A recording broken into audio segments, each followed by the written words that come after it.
நம்முடைய பிதாவாகிய தேவனாலும் கர்த்தராகிய இயேசு கிறிஸ்துவினாலும் உங்களுக்கு கிருபையும் சமாதானமும் உண்டாவதாக. இன்றைக்கு நம்ம என்ன தியானிக்க போறோம்னா, கணவன் மனைவிக்குரிய அன்பை குறித்து வேத வசனத்தின் அடிப்படையில் இன்றைக்கு நான் உங்களோட தியானிக்க போறேன். கொலோசியர் 3வது அதிகாரத்தில் சொல்லப்பட்டிருக்கிறது, மனைவிமார்களே கர்த்தருக்கு கேட்கும்படி உங்கள் புருஷர்களுக்கு கீழ்ப்படிந்திருங்கள்.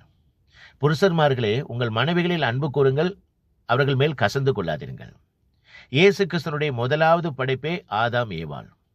இயேசு கிறிஸ்துனுடைய கடைசி இரவுல தன்னுடைய சீசரோடு ஒரு வீட்டில் வந்து தான் சாப்பிட்றாப்புல. பெந்தேகோஸ்தே அன்னைக்கு தூய ஆவியானவர் ஒரு வீட்டில் தான் இறங்குறாப்புல. இயேசு கிறிஸ்துனுடைய முதலாவது அற்புதமே கானான் அந்த கல்யாண வீட்டில் தான். இதிலிருந்து இயேசு கிறிஸ்து ஒரு குடும்பம் மேலே எவ்வளவு அன்புள்ளவருங்கிறத நீங்களே தெரிஞ்சுக்கிடலாம். எபேசியர் 5வது அதிகாரத்தில் சொல்லப்பட்டிருக்கிறது, புருஷர்மார்களே உங்கள் மனைவிகளில் அன்பு கூறுங்கள், அப்பொழுது கிறிஸ்துவும் உங்கள் சபைகளில் அன்பு கூர்ந்து. புருஷன்மார்கள் தங்கள் மனைவியை சொந்த சரீரங்களாக பாவித்து அன்பு கூற வேண்டுமா? புருஷன்மார்கள் மனைவியிடத்தில் அன்பு கூறுவது தன்னில் தானே அன்பு கூறுகிறானா? அதே மாதிரி மனைவிமார்களும் புருஷரிடத்தில் பயபக்தியா இருக்க கிடவங்களாம். கணவன்கிட்ட என்ன குற்றங்கள் குறைகள் இருந்தாலும் இல்லாட்டாலும் சரி, மனைவிமார்கள்ட்ட என்ன குற்றங்கள் குறைகள் இருந்தாலும் இல்லாட்டாலும் சரி, ஒருவரை ஒருவர் அன்பு கூற வேண்டும். அதுதான் வேதம் நமக்கு போதிக்கிறது. உங்க எல்லாருக்கும் தெரியும், 1 சாமுவேல் 1வது அதிகாரத்தில் எல்கானா தனது மனைவி அன்னாளுக்கு குழந்தையில இருந்தாலும் அவன் நல்லபடி அதிகமாக நேசித்தாப்ல. 1 சாமுவேல் 1வது அதிகாரத்தில் நீங்க தியானித்தீங்கன்னா தெரியும். அப்போஸ்தலனாகிய பவுல் தீத்துல 2வது அதிகாரத்தில் கணவனுக்கு மனைவிக்கு என்னென்ன கேரக்டர் இருக்கணும் அப்படிங்கிறத நமக்கு சொல்லி போதிக்கிறது. புருஷன்மார்களே நீங்கள் தெளிந்த புத்தியுள்ளவர்களாகவும் ஜாக்கிரதையுள்ளவர்களாகவும் நல்லொழுக்கம் உள்ளவர்களாக இருக்க வேண்டும்.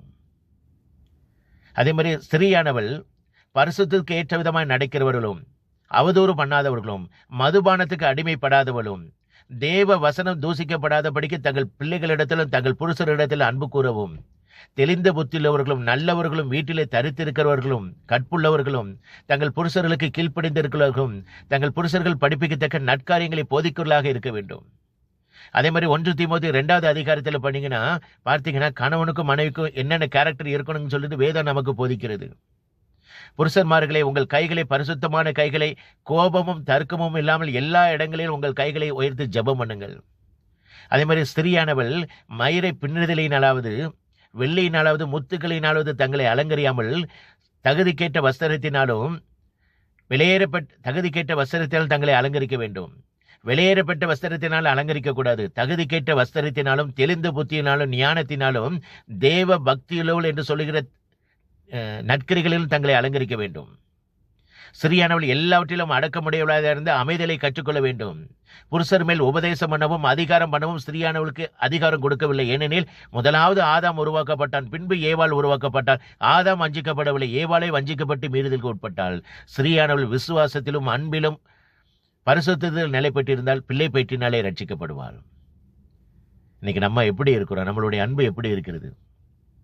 மத்தேயு 12வது அதிகாரத்தில் சொல்லப்படுகிறது, தனக்கு விரோதமாக பிரிக்கிற எந்த பட்டணமும் எந்த வீடும் நிலை நிற்க மாட்டாது. பெற்றோர்கள் அன்புள்ளவர்களாக இருந்தால் மட்டுமே பிள்ளைகளுடைய வளர்ச்சி ஆரோக்கியமாக இருக்கும். அதை நீங்க நன்றாக தெரிந்து கொள்ளுங்க. வேத வசனத்துக்கு கீழ்ப்படிந்து ஒருவரையுடன் அன்பு கூறுங்க.